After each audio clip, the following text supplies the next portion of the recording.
Il y a depuis de nombreuses années une tolérance de chasse à la battue, une chasse où les chasseurs mettent le feu à la brousse et puis les petits gibiers sortent et ils peuvent les attraper. C'est une tolérance puisque nous sommes dans une aire protégée et que a priori, en principe, on ne peut pas faire de chasse ni de pêche dans ces aires-là. C'est au niveau mondial, c'est comme ça. African Park, ONG internationale, est arrivée et essaie d'appliquer cette réglementation-là.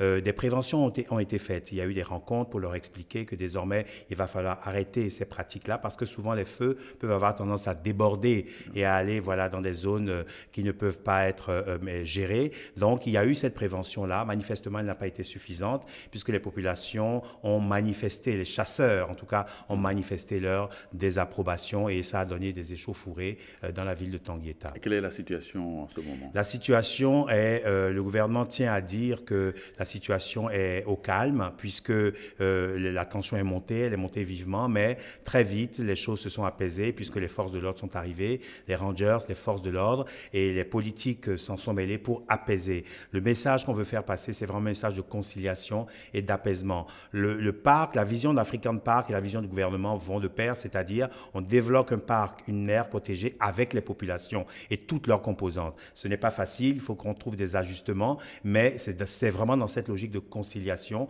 Donc la situation est au calme actuellement et le chef de l'État lui-même a délégué 3 députés et 3 ministres qui seront dans le parc dès demain pour dialoguer avec les populations et trouver un modus vivendi. Il n'y a pas de réforme sans remous, c'est normal.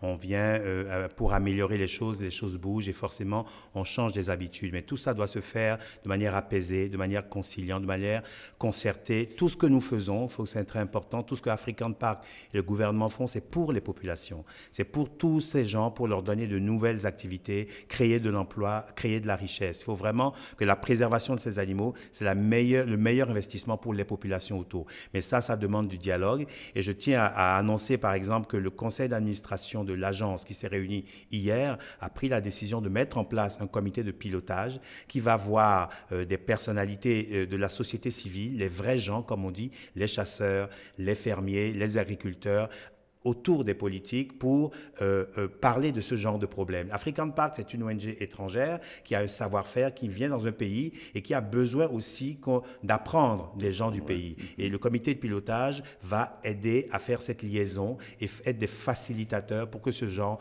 d'incidents et de malentendus ne se répètent plus. Merci.